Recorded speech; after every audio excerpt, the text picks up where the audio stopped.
Hello friends, hopefully आप सभी लोग अच्छे होंगे। सो लास्ट वीडियो में 2024 का ये क्वेश्चन डेफिनेट इंटीग्रल का होमवर्क दिया था और मैंने आपसे बोला भी था कि ट्राई करिएगा, आंसर जो भी हो आप कमेंट सेक्शन में जरूर ड्रॉप करिएगा कमेंट। बट मैं ये एक्चुअली मैं देखता हूँ कि थोड़ा सा ये मुझे निराश भी करता है। अगर आप सीरियसली जा रहे हैं बोर्ड में 80 आउट ऑफ 80, या फिर अगर आप बोर्ड के स्टूडेंट नहीं हैं, मेरे कुछ स्टूडेंट्स हैं जो अपने नॉलेज के लिए पढ़ते हैं, तो भी आप ट्राई करें और कम से कम कमेंट सेक्शन में कमेंट तो ड्रॉप करें। एटलीस्ट जब एफर्ट लगाएंगे तो क्या है कि मैं जैसे इस क्वेश्चन को मैं 2 से 3 मेथड्स के थ्रू करूंगा। जिस भी मेथड से आप करते हैं, इवन आपका आंसर सही आ गया, मैं 2-3 मेथड्स जो करूंगा उसमें से जो आपको लगे कि सबसे कम समय में इफेक्टिव है उसको आप ट्राई करके उसी से इस तरह के क्वेश्चन में हमेशा उस मेथड को आप लगाइएगा। समय बचाना है। बट थोड़ी सी आप निराशा इसलिए होती है कि आप पार्टिसिपेट नहीं करते, कमेंट सेक्शन में कोई कमेंट नहीं, वीडियो देखा आपने बस। एनीवेज मैं बार बार बोलता हूँ सब्सक्राइब करें। मेरा जो मोटिव है मास में लोगों के पास मैं नॉलेज शेयर करना चाहता हूँ। तो आई डोंट नो आपने अभी तक सब्सक्राइब भी किया है कि नहीं चैनल को। एनीवेज बिना देर किए मैं स्टार्ट कर रहा हूँ। इस क्वेश्चन को हम 3 मेथड से करेंगे। पहला मेथड आसान है, पहला मेथड जो है आसान है, और ये मेथड जो 1 है वो क्या है, बाय प्रॉपर्टीज ऑफ, ठीक है ना, प्रॉपर्टीज ऑफ डेफिनिट इंटीग्रल से ना, प्रॉपर्टीज ऑफ डेफिनिट इंटीग्रल। यहां पे लिमिट जैसे ही आ जाती है माइनस सेम नंबर ऊपर पॉजिटिव साइन के साथ सेम नंबर, तो आप दिमाग में बस ये रिजल्ट आना चाहिए, -a to a fx dx। ये इंटीग्रेशन की वैल्यू या तो होती क्या थी, 2 times 0 to a fx dx, ठीक है, या फिर 0। कब, ये भी आपको पता होना चाहिए, जब ये fx इवन हो। मैं शॉर्ट में लिख दे रहा हूं ताकि आपको बस आइडिया लग जाए। तो ये जब fx जो है इवन फंक्शन हो और जब fx ऑड फंक्शन है तो ये 0 हो जाता है। ये प्रॉपर्टी आपको पता है, मैं यहाँ पे लिखा नहीं हूं fx इवन fx ऑड, वो आप समझते हैं। इस प्रॉपर्टी से हम करेंगे। तो फटाफट स्टार्ट करते हैं। इस क्वेश्चन में fx है क्या आपका, fx is x mod x। बस आपको चेक ये करना है कि ये इवन फंक्शन है कि ऑड फंक्शन है, ठीक है। तो मैं करूंगा क्या, इवन और ऑड की कई प्रॉपर्टीज है। इवन फंक्शन अगर होगा y एक्सिस के अबाउट सिमेट्रिकल होता है, ग्राफ अगर आप खींचेंगे, और अगर ऑड फंक्शन होगा तो ओरिजिन के अबाउट सिमेट्रिकल होता है। तो ग्राफ अगर खींच लेते हैं वहां से कर ले जाएंगे, ठीक है।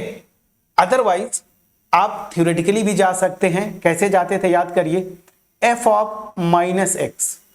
अगर मैं आपको रिकॉल करवा देता हूं, अगर ये fx आता है तो ये जो एक्चुअल फंक्शन है वो मेरा क्या है, इवन फंक्शन है।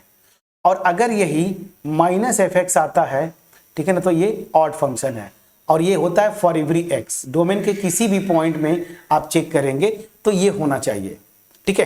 तो बस फटाफट आप चेक कर लीजिए।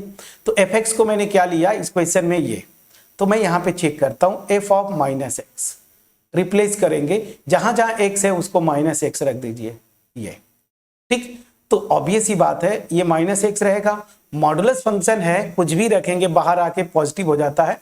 तो ये अल्टीमेट मैं fx के टर्म में लिखना चाहता हूं, तो रिजल्ट ये है कि mod of x this is equal to mod of -x। For example मैं बोलूं मॉड ऑफ 2, ये 2 होता है, और मैं बोलूं मॉड ऑफ -2, ये भी 2 होता है, तो this will be mod of x।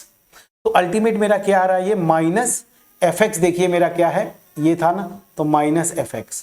जैसे ही मैंने ये रिप्लेस किया, इस डिफिनीशन को लगाया, यहां से मुझे पता चल गया कि fx इज ऑड। और fx अगर ऑड फंक्शन है तो बाय प्रॉपर्टी fx मेरा क्या हो गया, odd function, fx is odd function.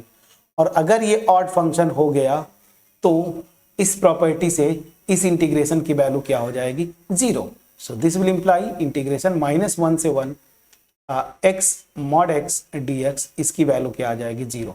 इस प्रॉपर्टी ऑफ इंटीग्रेशन से ऑप्शन डी आपका सही हुआ, ठीक। एक ये तरीका था। और दूसरा तरीका भी हम एक्चुअली जो सेकेंड मेथड में बता रहा हूं, ये क्या है, हमने इवन ऑड फंक्शन चेक किया। और दूसरा जो मेथड है मैं बेसिकली एरिया के कॉन्सेप्ट से बताऊंगा, जो कि इस क्वेश्चन के लिए तो बड़ा पावरफुल टूल है। तो मेथड 2 आते हैं, मेथड 2 पाई एरिया, क्योंकि एरिया मैं विश्वास करके चल रहा हूं कि अब तक तो आप खत्म कर चुके होंगे, और अगर नहीं भी खत्म किया तो मेरी वीडियोस पड़ी हुई हैं, वहां से एरिया का कॉन्सेप्ट आप देख सकते हैं। चलिए, जब एरिया की बात करते हैं तो इस फंक्शन का ग्राफ मुझे पता होना चाहिए। तो एफ एक्स मेरा क्या है क्वेश्चन में, एक्स मॉड एक्स। ठीक, इसको ब्रेक करेंगे हम मॉड एक्स की प्रॉपर्टी से, और मॉड एक्स में आपको पता है एक्स ग्रेटर देन और इक्वल टू 0 या x negative. If x greater than 0 mod x की वैल्यू एक्स होती है, तो एक्स इंटू एक्स, और जब एक्स निगेटिव होता है तो मॉड एक्स मेरा क्या होता है, माइनस एक्स होता है। ये प्रॉपर्टी लगा दिया, और इस प्रॉपर्टी से मेरा एफ एक्स एक्चुअली अब आ रहा है, देखिए दिस, जब एक्स जो है ग्रेटर देन और इक्वल टू 0 और जब एक्स जो है निगेटिव। ठीक है ना, एक्स जो है मेरा निगेटिव है। बस जैसे ही ये आया, अब मैं इसका ग्राफ खींच सकता हूं। फटाफट ग्राफ खींचिए, मैं बस एक रफ स्केच खींच रहा हूं ऐसे। ठीक है, चलिए इसका ग्राफ क्या आएगा, ये मेरा ओरिजिन है। ध्यान दीजिए, ये पैराबोला है, दोनों पैराबोला है, लेकिन एक जो पार्ट है जब x ग्रेटर देन और इक्वल टू 0 है, ये y equal to x square ना, या x square equal to y, तो इसका पोर्शन देखिए ऐसे आएगा। मैं थोड़ा सा कर दूं, ठीक है, मैं अच्छे से थोड़ा कोशिश करना चाहता हूं। जब अच्छे से ड्रॉ करिए ना तो फिर ये कुछ प्रॉपर बनता ही नहीं। चलिए ठीक है, मैं कोशिश एक बार और करता हूं। पैराबोला बन जाओ भाई, ये ऐसे। लेकिन जब x निगेटिव है तो ये पैराबोला जो है ना का वो पार्ट है क्या, माइनस एक्स स्क्वायर। तो देखिए एक्स स्क्वायर का ग्राफ ये होता है ऐसे, ये हाँ ठीक है, चलिए ये कर्व ऐसे, और माइनस एक्स स्क्वायर ऐसे आता है। ध्यान दीजिए, ये मेरा क्या है, माइनस एक्स स्क्वायर। तो x पॉजिटिव है तो इस पोर्शन कब आएगा, y equal to x square है मेरा, ये देखिए, और जब निगेटिव है तो इसका पोर्शन आएगा। तो यही से आप ऐसा कर दीजिए, ये ऐसा कुछ ऐसा ग्राफ बना। ठीक है, कुछ ऐसा ग्राफ बना, यहां से थोड़ा सा प्रॉपर ला दीजिएगा, नीचे यही से झुका दीजिएगा ऐसे। ठीक है, ये मेरा पोर्शन आ गया माइनस एक्स स्क्वायर। एक्चुअल मेरा ग्राफ ये बना। ठीक, अब ध्यान दीजिएगा, ग्राफ खींच लेते तो ग्राफ से भी मैं बोल रहा था ना, देखिए ये सिमेट्रिकल है अबाउट ओरिजिन, ओरिजिन के अबाउट सिमेट्रिकल है ये ग्राफ, मतलब ये ऑड फंक्शन है। ऑड फंक्शन है तो ये प्रॉपर्टी से इसका इंटीग्रेशन 0। मैं उस पर नहीं जाना चाहता, मैं सेकेंड मेथड एरिया से बोलना चाहता हूं। तो चलिए एरिया वाला कॉन्सेप्ट लगाते हैं। लिमिट्स मेरी क्या है, -1 से 1, ये ना, ये मेरी लिमिट है। तो मेरा एक्चुअली ये जो इंटीग्रेशन की बात करते हैं, ठीक है ना, वो है क्या, ध्यान दीजिए, ये एरिया प्लस ये एरिया।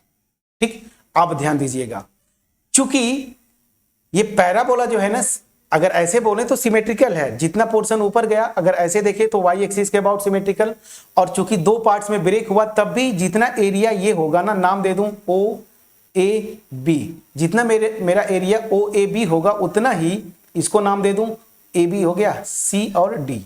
ठीक है ना, तो इस एरिया का अगर नाम देता हूं मैं A1 और इस एरिया का नाम देता हूं A2, तो यहां पे क्या होता है, A1 इक्वल टू A2 होगा, ये दोनों एरियाज इक्वल होंगी।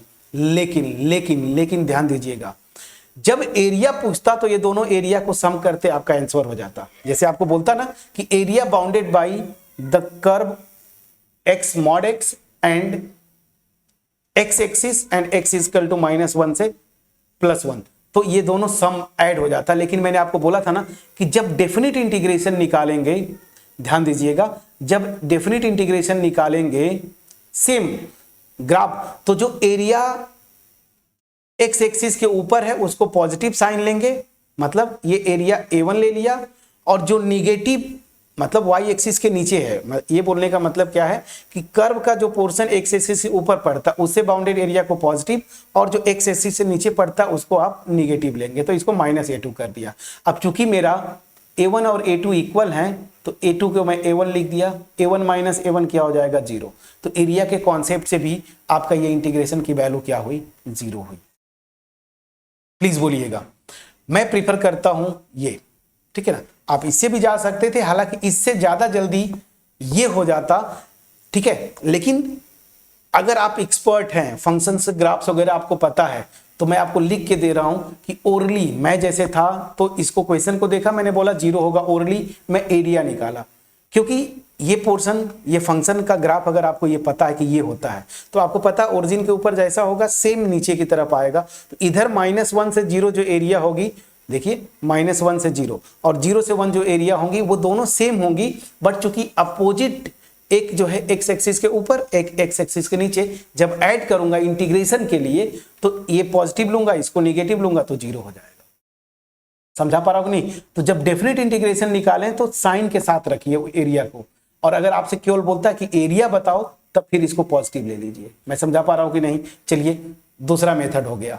तो first method properties, second method area bounded by curve से मैंने किया। अब आते हैं मेथड 3। मेथड 3 ये क्या मैं बोलूं, बाई मैं बोल दूं ना डेफिनेशन ऑफ डेफिनेट इंटीग्रल। क्या समझिएगा, -1 से 1, ठीक है ना, x mod x dx, ठीक। अब इसके लिए ये आपको खींचना पड़ेगा ये वाला पोर्शन। जब x ग्रेटर देन और इक्वल टू 0 है तो x स्क्वायर है, और जब निगेटिव है तो -x स्क्वायर। जब मॉड आता है तो आप वैसे ही ब्रेक करते, तो इसको दो पार्ट में आप ब्रेक करेंगे, x mod x dx plus 0 से 1 x mod x dx। अब आपको पता है -1 से 0 में ये x निगेटिव होगा तो mod x -x आएगा, तो ये हो जाएगा -x स्क्वायर dx, प्लस 0 से 1 में x पॉजिटिव है तो mod x x हो जाएगा, तो 0 से 1 x स्क्वायर dx, ठीक है ना। या फिर अगर एक आप फंक्शन को ऐसे डिफाइन कर दीजिए तो डायरेक्ट आप लिख दीजिए -1 से 0 में -x स्क्वायर और 0 से 1 में x स्क्वायर। अब मैं करूंगा क्या, इंटीग्रेट करना है, तो x स्क्वायर का इंटीग्रेशन x³/3, मैं माइनस को अभी बाहर रखूंगा, लिमिट रखूंगा -1 से 0, प्लस इसका करेंगे ये आ जाएगा x³/3 लिमिट 0 से 1। अब चलिए इसकी वैल्यू कैलकुलेट करिए, माइनस अभी बाहर लिखता हूं, अपर लिमिट रखेंगे 0, फिर ध्यान दीजिए माइनस लिखते हैं लोअर लिमिट, और लोअर लिमिट x की जगह -1 रखेंगे तो -1 का क्यूब/3 इतना, और यहां पे ध्यान दीजिए अपर लिमिट रखेंगे तो 1/3 हो गया, 1 रखेंगे और 0 रखेंगे तो इतना आ गया, कोई बात नहीं। फिर यहां पे ध्यान दीजिए माइनस अभी बाहर रखिए, -1 का क्यूब -1 और ये माइनस में मल्टीप्लाई करेंगे तो प्लस हो जाएगा दिस प्लस 1/3, यहां से -1/3 प्लस 1/3 क्या आ गया 0। तो तीसरा method by definition of definite integral जो मॉडुलस के लिए हम करते हैं उससे किया। तो सबसे रिस्की कौन सा है, इसको भी एनालाइज करते हैं। क्या मैं बोलना चाहता हूं, ये तीनों मेथड में एनालाइज करते हैं कि कौन सा मेथड सबसे वर्स्ट है। तो सबसे वर्स्ट मेथड ये है इस क्वेश्चन में, जो अगर मैं बोलूं सबसे खराब मेथड, क्योंकि यहां पे प्लस माइनस का थोड़ा सा भी गड़बड़ हुआ, अगर मान लीजिए गलती से इसको प्लस लिख दिए होते तो आंसर आपका 2/3 आता, ठीक है ना, 2/3 आता, तो फिर आप कंफ्यूज हो जाते कि 2/3 आया, ऑप्शन में दिया नहीं, फिर क्या हो रहा है भाई गड़बड़, 1/6 भी है, -1/3 है, 1/3 है, फिर कंफ्यूज हो जाते। तो ये मेथड सबसे वर्स्ट है।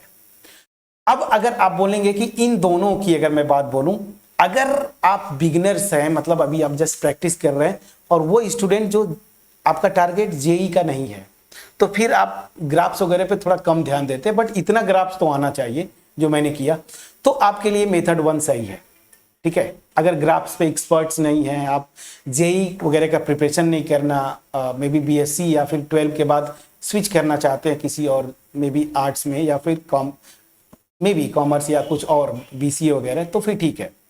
लेकिन अगर आपका टारगेट जेई है, ग्राफ को समझते हैं, तो ओरली इस क्वेश्चन को आप कर सकते थे। हालांकि ओरली दोनों से कर सकते थे, तो इन दोनों में कंपेयर करना मुझसे आप पूछेंगे तो मैं तो ये प्रीफर करूंगा, बट अब 1 और 2 दोनों ठीक ठाक मेथड्स है, दोनों में से जो करना है प्रॉपर्टीज लगा के आप कर लीजिए। ऑड फंक्शन ग्राफ खींच लेंगे तो वैसे भी ऑड फंक्शन है, तो फिर एरिया वाला ज्यादा इफेक्टिव हो जाता है, जो आपको करना है दोनों में से फिर जो आपको बेस्ट लगे, ठीक है। 3 मेथड से मैंने किया, मेरा बस अल्टीमेट मोटिव है कि आपको टूल्स देना। इस मेथड से भी कर सकते हैं, ग्राफ से भी कर सकते हैं। ग्राफ इसलिए मैं इंकरेज करता हूं आपको क्योंकि एरिया बाउंडेड बाय कर्व्स आपका सिलेबस है, एमसीक्यूज में भी इस ईयर में क्वेश्चन दिया है, 3 मार्क्स में भी दिया है, तो छूटेगा तो नहीं, तो ग्राफ तो आपको आना चाहिए। ठीक है। अगर मेरा एफर्ट आपके पास पहुंच पाया है, चाहे आप 12 बोर्ड देने जा रहे हैं, 12 पास आउट है, नॉलेज इंक्रीज करने के लिए वीडियो देख रहे हैं, अगर अच्छा लगता है फ्रेंड्स वीडियो को लाइक जरूर करिएगा, अपने फ्रेंड्स के साथ शेयर करिए, कमेंट सेक्शन में जरूर कम्युनिकेट करिएगा, और लास्टली चैनल पे नए हैं सब्सक्राइब जरूर करिएगा। जाते जाते लास्ट एक क्वेश्चन, अच्छा मैंने हाँ लिखा है, चलिए ये भी किसी और सेट का 2024 का है। इस क्वेश्चन को होमवर्क दूंगा, ठीक है ना, इसको आप ट्राई करिएगा, कमेंट सेक्शन में जरूर कमेंट करिएगा। और देख के ही लग रहा है कि क्या, दो तरीके से कर सकते हैं, दो तरीके से, इसको भी दो मेथड से कर सकते हैं, एक तो प्रॉपर्टीज लगा के और एक जो है डिफिनीशन ऑफ इंटीग्रेशन से। तो दो मेथड से, दोनों मेथड से आप करेंगे, दोनों मेथड से करेंगे जो मैंने बताया, सब्स्टिट्यूशन सॉरी हाँ ठीक है, सब्स्टिट्यूशन की बात कर दिया, मतलब बाय डेफिनेशन और बाय प्रॉपर्टीज, जो अच्छा लगे आपको वो आपको डिसाइड करना है। तो नेक्स्ट वीडियो में हम करेंगे, तब तक अपना ख्याल रखें, पढ़ाई करते रहें। Thank you so much friends for watching.